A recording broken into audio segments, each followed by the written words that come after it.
দেশ গণতন্ত্রের ট্রেনে উঠে পড়েছে এবং অত্যন্ত সুষ্ঠুভাবে নির্বাচন হয়েছে, উৎসবের মেজাজে নির্বাচন হয়েছে। কি বলবেন আপনি? এটা তো একটা সম্পূর্ণ সাজানো নির্বাচন হলো, মানে সুষ্ঠু আর উৎসবের নির্বাচন কিভাবে হয়, রাতের থেকেই আপনার ভোট কেন্দ্র দখল, রাতের থেকেই আপনার গোপন ভোট শুরু, দুই প্রার্থীদের মধ্যে তাদের মধ্যে সহিংসতা, হামলা, ভোট কেন্দ্রের উপর হামলা, এই তথ্য তো সারা রাত ধরে বেরোচ্ছে, সারা দিন ধরে বেরোচ্ছে। আর আপনার মানুষ কতটা অংশগ্রহণ করতে গিয়েছে, আপনাদের অফিসিয়াল তো সংখ্যা সকালবেলা সামান্য একটু ছিল, তারপর তারা বাড়াচ্ছে দিনের। তবে ভোট কেন্দ্রে দেখা যায় মাঝে মধ্যে একটু কিছু লোক আছে, কিছু কেন্দ্রে লোক আছে, বা তাছাড়া লোকজন নাই। তারপর আপনার অনেকেই যারা ভোট দিতে যাচ্ছে গিয়ে দেখছে যে তাদের ভোট অলরেডি দেওয়াই হয়ে গেছে। সো এটা তো কোনো নির্বাচনই হয়নি। আপনি যেটা বলছেন, আপনি যে অভিযোগ তুলছেন, আমরা ইতিমধ্যেই আপনার মা এবং বাংলাদেশের সাবেক প্রধানমন্ত্রী শেখ হাসিনার বিবৃতি পেয়েছি, এবং সেখানে তিনি বলেছেন যারা ভোট দেননি তাদেরকে তিনি স্বাগত জানিয়েছেন। আমার প্রশ্ন হচ্ছে যে আজকে যেই নির্বাচন আমরা দেখেছি, আমার যে সহকর্মীরা বাংলাদেশে আছেন তারা যেভাবে সেখান থেকে কাভার করছিলেন, তারা বলছিলেন মানুষ আসছেন এবং ভোট দিচ্ছেন। আমি যদি ঠিক এর আগের নির্বাচনের প্রসঙ্গে যাই, যে নির্বাচন আমরা এর আগে দেখেছি, সেখানে কিন্তু বারবার এই অভিযোগ উঠেছে। 2024-এর নির্বাচনে এই অভিযোগ উঠেছে, 2018 নির্বাচনে এই অভিযোগ উঠেছে। আপনার মনে থাকবে যে বলা হয়েছে রাতের নির্বাচন, 2018-এ বলা হয়েছিল রাতের নির্বাচন। এর আগের বারের যে নির্বাচন আমরা দেখেছি, সেখানে আমরা দেখেছি সব মিলিয়ে 40% মতো ভোট পড়েছিল, 40% ভোট পড়েছিল। সুতরাং আপনারা আজকে যে অভিযোগটা আনছেন সেটা কতটা ভ্যালিড বলে আপনার মনে হয়?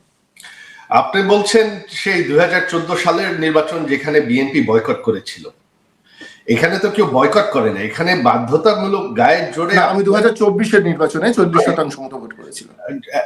2024-এও আমরা তো এটা তো তখন আপনার বিএনপি নিজের ইচ্ছায় বয়কট করেছিল, এটা তো কেউ বাধ্য করে নাই তাদেরকে। আমরা চেষ্টা করেছিলাম তাদেরকে নির্বাচনে আনতে।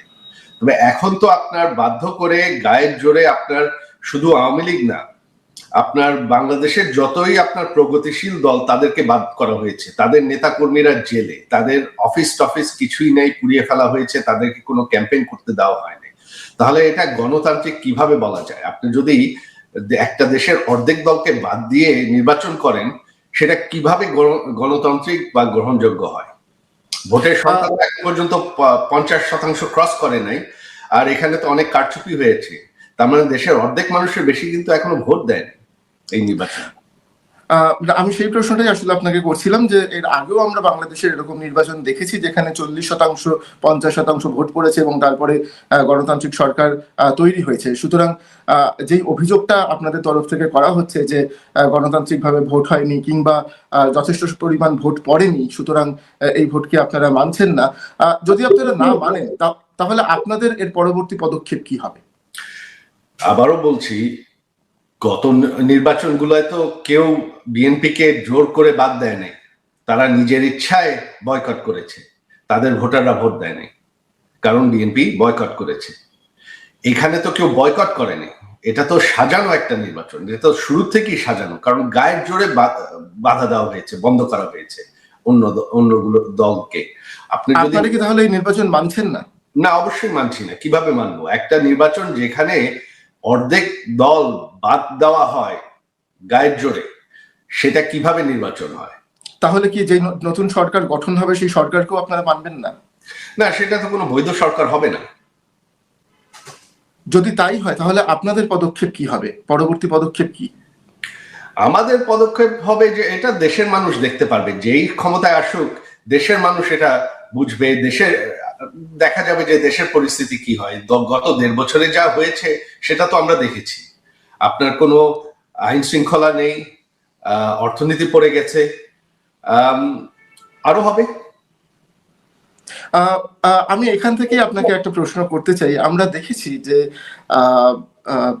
বিএনপির চেয়ারম্যান যারা তারেক রহমান, তিনি কিন্তু একটি সাক্ষাৎকারে, রয়টার্সকে একটি সাক্ষাৎকারে তিনি বলেছেন যে শেখ হাসিনার যারা ছেলে মেয়ে তারা যদি বাংলাদেশের রাজনীতিতে আসতে চান তাহলে তারা স্বাগত।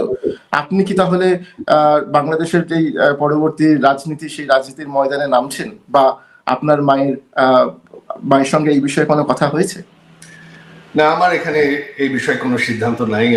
আমি কোনোদিন সরাসরি রাজনীতি করতে চাইনি। ভবিষ্যতে কি হবে আমি তো বলতে পারবো না। তবে দেশের রাজনীতিতে কে আসবে এটা দলের কর্মীদেরই নির্ধার করতে হবে, দেশের যারা আমাদের সাপোর্টার তাদেরই নির্ধার করতে হবে। এটা আমার দায়িত্ব না। আমি তো তাদেরকে বলে দিতে পারি না। তো আমি সারা জীবনে বিদেশে, আমি আমেরিকা এখন 31 বছর ধরে আছি। এখানে আমি শান্তিতেই আছি। তো ভবিষ্যতে কি হবে সেটা ভবিষ্যতে দেখা যাবে। তবে বর্তমানে তো বাংলাদেশের ভবিষ্যৎ ভালো মনে হচ্ছে না। আপনার রাজনৈতিক বিষয় নিয়ে, আপনার রাজনৈতিক অবস্থান নিয়ে আমি আরেকটু প্রশ্ন করতে চাই আপনাকে। তার কারণ আমরা দেখেছি যে জুলাই গণ অভ্যুত্থানের পর থেকে যত আলোচনা হয়েছে বাংলাদেশের রাজনীতি নিয়ে, আপনি কিন্তু বারবার মুখ খুলেছেন, আপনি কিন্তু বারবার বিভিন্ন রকমের কথা বলেছেন এবং রাজনৈতিক কমেন্ট করেছেন। আপনি দেশের ভবিষ্যৎ, আওয়ামী লীগের ভবিষ্যৎ নিয়ে কথা বলেছেন। আপনি বলেছেন আপনার মা সরাসরি আর রাজনীতিতে থাকবেন না, যা নিয়ে কিন্তু আমরা দেখেছি আওয়ামী লীগের মধ্যে একটা দ্বিধা তৈরি হয়েছে, আওয়ামী লীগের মধ্যে একটা ভাগ তৈরি হয়েছে। আমি এই প্রশ্ন দিল্লিতে আওয়ামী লীগের নেতাদেরকে করেছিলাম এবং তারা বলেছেন দল এমন কোনো সিদ্ধান্ত নেয়নি। আপনার কি মনে হয় যে আওয়ামী লীগের মধ্যে একটা ভাঙন তৈরি হচ্ছে? না, আওয়ামী লীগের মধ্যে ভাঙন তৈরি হবে না। আওয়ামী লীগ ঐক্যবদ্ধ আছে। আওয়ামী লীগ নির্যাতিত এখন। তো এইখানে তো আপনার ভাঙন হওয়ার প্রশ্নই উঠে না। কারণ আমাদের হাজার হাজার, গত কয়েক সপ্তাহের মধ্যেই আমাদের 20,000-এর উপর গ্রেফতার হয়েছে। গত 1.5 বছরে আমাদের হাজার হাজার নেতারা, কর্মীরা জেলে আছে এখনো কোনো বিচার ছাড়া। আর বাকিদের তো দেশ ছেড়ে, অনেকের হাজার হাজারের দেশ ছেড়ে ভেগে যেতে হয়েছে, কারণ তাদের বাড়ি ঘর পুড়িয়ে দেওয়া হয়েছে। আমার যে নিজের বাড়ি, আমার বাবার বানানো বাড়ি, সেই 40 বছর পুরানো বাড়ি, ওই বাড়ি পুড়িয়ে দেওয়া হয়েছে। তো এখন তো বাংলাদেশে কোনো গণতান্ত্রিক পরিস্থিতিই নাই। তো সেখানে রাজনৈতিক দলের কি হবে এটা এখন চিন্তা করে কোনো লাভ নেই। এটা ভবিষ্যতেই দেখা যাবে। আমি আবার আপনাকে একটা প্রশ্ন করতে চাই, যেটা আমি শুরুতেই আপনাকে যে প্রশ্ন করেছিলাম, যে আপনি এবং আওয়ামী লীগ বাংলাদেশের ভবিষ্যৎ কিরকম ভাবে দেখছে? আপনাদের মনে হয় যে এই নির্বাচনের পরে, নতুন সরকার গঠনের পরে আওয়ামী লীগ সত্যি সত্যি দেশে ফিরতে পারবে? এবং যদি ফেরে তাহলে কিরকম ভাবে ফিরবে? নতুন মোড়কে ফিরবে? নতুন প্রজন্ম আওয়ামী লীগের দায়িত্ব গ্রহণ করবে, নাকি নাকি কি হবে? আপনারা কি ভাবছেন? আওয়ামী লীগ হচ্ছে স্বাধীনতার দল আর দেশের সব থেকে পুরানো দল। আওয়ামী লীগ মুছে যাবে না। আওয়ামী লীগ ফেরার প্রশ্ন না। আওয়ামী লীগ দেশে আছে। এই দেখেন, এই নির্বাচনে দেশের অর্ধেকের বেশি মানুষ কিন্তু ভোট দেন, তারা বেশিরভাগ আওয়ামী লীগের সমর্থক। তো আওয়ামী লীগ দেশে আছে। নেতৃত্ব সেটা প্রশ্ন, সেটা ভবিষ্যতে দেখা যাবে। আপনি যে বলছেন আওয়ামী লীগ দেশে আছে, এখানেই আমার প্রশ্ন। আওয়ামী লীগের যারা তৃণমূল স্তরের একেবারে গ্রাসরুট লেভেলের যেই কর্মীরা, তারা আমরা দেখেছি তারা দেশে আছেন। তাদের অনেকের উপরে আক্রমণ হয়েছে, সেও আমরা দেখেছি এই গত 1.5 বছরে। কিন্তু তারপরেও তারা মাটি কামড়ে পড়ে আছেন। এই যে গোটা নির্বাচনের প্রক্রিয়া, আমরা আওয়ামী লীগের যে শক্ত ঘাঁটি, সেই সমস্ত জায়গা থেকে আমরা রিপোর্ট করেছি এবং আমরা সেখানে দেখিয়েছি যে সেখানে এখনো আওয়ামী লীগের কর্মীরা তারা কিন্তু বলছেন যে তারা তাদের দলের কথা ভাবছেন, তারা তাদের দলের পাশে আছেন। অথচ আওয়ামী লীগের যারা একেবারে প্রথম সারির নেতৃত্ব, তারা কিন্তু সবাই দেশ থেকে পালিয়েছেন, অধিকাংশ তাদের দেশ থেকে পালিয়েছেন, তারা অন্য দেশে গিয়ে আশ্রয় নিয়েছেন। আওয়ামী লীগ চলছে কি করে? আপনার কি মনে হয় না যে আওয়ামী লীগকে যদি, যেটা আপনি বলছেন, রাজনৈতিক প্রক্রিয়ায় ফেরাতে হয়, তাহলে এই যেই আপনাদের যে ভোটার রয়েছে কিংবা আপনাদের যে কর্মীরা রয়েছেন, তাদের পাশে গিয়ে দাঁড়ানোর প্রয়োজন, আপনাদের নেতা কর্মীদের পাশে? এখন আমাদের নেতাদের উপর যে নির্যাতন হচ্ছে, যেটা আপনি বললেন, তাদেরকে তো দেশে ফিরলে গ্রেফতার করা হবে, জেলে নেওয়া হবে, হত্যা করা হবে। গত 1.5 বছরে 500-র উপর আমাদের নেতা কর্মী হত্যা করা হয়েছে। তাদের মধ্যে প্রায় 35 জনের মতন পুলিশের কারাগারেই হত্যা করা হয়েছে। তো এখন তো সেই পরিস্থিতিই নাই। আপনি যদি একটা গণতন্ত্রের কথা বলেন, সব থেকে বড় দল, যেটা সব থেকে পুরানো দল, তাদেরকে যদি আপনি গায়ের জোরে এভাবে নির্যাতন করে ব্যান করে রাখেন, তো তারা ফিরবে কিভাবে? বাংলাদেশে এখন যারা রাজনীতির ময়দানের আছেন, বিএনপি কিংবা জামাত শিবির, তাদের প্রত্যেকেই কিন্তু আমরা তাদের যখনই যা যা ইন্টারভিউ আমরা দেখেছি, আমাদের সহকর্মীরা যে ইন্টারভিউ তাদের করেছেন, তারা প্রত্যেকেই বলেছেন তারা একটা গণতান্ত্রিক বাংলাদেশ দেখতে চাইছেন, তারা একটা অল ইনক্লুসিভ বাংলাদেশ দেখতে চাইছেন। এবং তারা বলছেন, এবং এই এই এই কথাটা আমরা এর আগেও জুলাই অভ্যুত্থানের পরেও কিন্তু আমরা বহু মানুষের কাছে শুনেছিলাম যে আওয়ামী লীগের নেতারা তারা যদি ক্ষমা চেয়ে নেন, যা ঘটেছে তার জন্য যদি তারা ক্ষমা চেয়ে নেন, তাহলে তারা আবার রাজনীতিতে ফেরার একটা জায়গায় পৌঁছতে পারবেন। আপনারা কি ক্ষমা চাওয়ার জায়গায় আছেন? আপনি বলেন, আওয়ামী লীগ যদি ক্ষমা চায় তাহলে তারা ছাড় দিয়ে দেবে? নির্বাচন তো করে ফেলেছে। আমরা বারবার বলেছি এখানে, আমরা, আমার মা নিজে ব্যক্তিগতভাবে জুলাই 24 সালেই যারা নিহত হয়েছে তাদের পরিবারদের সাথে দেখা করেছেন, তাদেরকে ওয়াদা করেছেন বিচার হবে। তবে আমরা একটা জুডিশিয়াল কমিটিও গঠন করেছিলাম, সেই কমিটিকে তো এই সরকার এসে বাতিল করে দিয়েছে। শুধু সেটা না, আওয়ামী লীগের তো শত শত কর্মী হত্যা হয়েছে, যারা তাদেরকে হত্যা করেছে তাদেরকে কিন্তু এই সরকার ইনডেমনিটি দিয়েছে, আইনগতভাবে ইনডেমনিটি দিয়েছে, যে যারা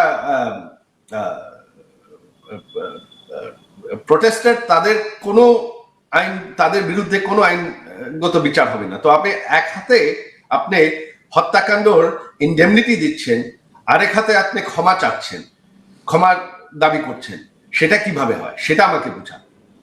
যে এক সেট হত্যাকাণ্ড সেটা একদম জায়েজ, সেটা আইনগতভাবেই জায়েজ, অথচ আপনি ক্ষমার কথা বলছেন, সেটা কিভাবে হয়? বিচার হতে হলে তো সমান সমান বিচার হতে হবে। কিন্তু আপনার কি মনে হয় না যে জুলাই আগস্ট মাসে যেই ঘটনা ঘটেছিল, সেই সময় যারা সরকার ছিল, আপনার মা তখন প্রধানমন্ত্রী ছিলেন, এই গোটা বিষয়টাকে আরো অন্যরকম ভাবে, আরো মানবিক জায়গা থেকে হ্যান্ডেল করা যেত? আমাদের উপর যেভাবে নির্যাতন করা হয়েছে, এখানে তো কারো কথা বলারই সুযোগ ছিল না। এখন 1.5 বছর হয়ে গেছে, তো এখন আর কি বিষয় থাকে? যেভাবে আওয়ামী লীগের উপর নির্যাতন করা হয়েছে, এগুলা যদি আপনি মেনে নিতে পারেন, তাহলে আওয়ামী লীগের আর কি থাকে বলা? আমি জেল দেওয়া, আওয়ামী লীগকে হত্যা করা একদম এটা কোনো ব্যাপারই না। তাহলে আর ক্ষমা চাওয়ার কি থাকে? আমি আবার একটা প্রশ্নে ফিরে যাচ্ছি আপনার কাছে, যে প্রশ্ন দিয়ে আমি শুরু করেছিলাম। সেটা হলো যে বাংলাদেশের এখন যে রাজনৈতিক পরিস্থিতি যেই জায়গায় এসে দাঁড়িয়েছে, তার কারণ আমরা জানি যে গত 1.5 বছরে ইন্টারিম সরকার ছিল, সেই ইন্টারিম সরকারকে আপনারা একরকম ভাবে দেখেছেন। এখন একটা নির্বাচন হয়েছে, সেই নির্বাচনের পরে নতুন সরকার তারা ক্ষমতায় আসবে। এই গোটা পরিস্থিতির মধ্যে যেটা আপনি আল জাজিরাকে সম্প্রতি বলেছেন, আমাদেরকে বলেছেন বিভিন্ন সাক্ষাৎকারে, যে আপনার মনে হয় না যে আপনার মা শেখ হাসিনা তিনি আর রাজনৈতিকভাবে বাংলাদেশের রাজনীতিতে প্রবেশ করবেন, তিনি আর বাংলাদেশের রাজনীতিতে অংশগ্রহণ করবেন? আপনি কি এখনো আপনার এই বক্তব্যে একই জায়গায় দাঁড়িয়ে আছেন? তিনি বহুত আগে রিটায়ার করতে চেয়েছিলেন, তিনি আসলে এত বছর রাজনীতি করতে চাননি। তো তিনি কি করবেন এটা ওনাকেই জিজ্ঞেস করতে হবে। তবে আমার আর মনে হয় না। তো সেটা আবার বলছি যে ভবিষ্যতে কি হবে আমি বলতে পারি না। তবে তিনি বহুত বছর ধরেই 2018 আগের থেকেই তিনি বলছেন তিনি রিটায়ার করতে চান। এটা কি একটা পারিবারিক প্রেশার? না, আপনারা চাইছেন না? আপনারা চাইছেন না?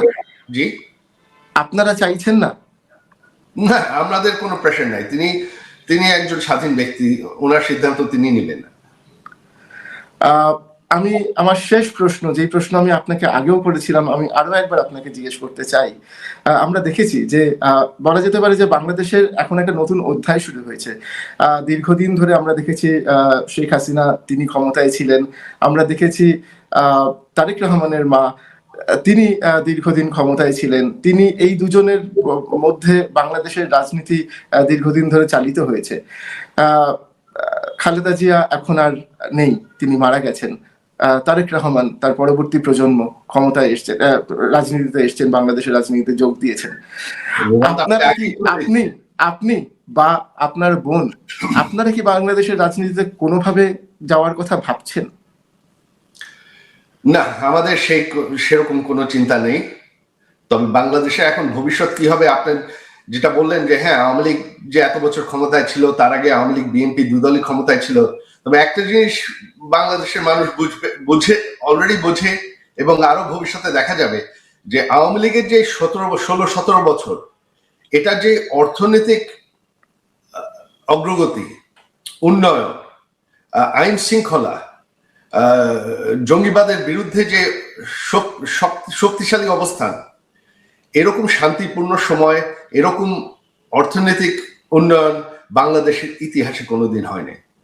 আর এটা বাংলাদেশের মানুষ আরো গত 1.5 বছর টের পেয়েছেই। এখন যেই সরকারই আসুক আগামীতে দেখা যাবে, কারণ আওয়ামী লীগের রেকর্ড কেউ ম্যাচ করতে পারবে না।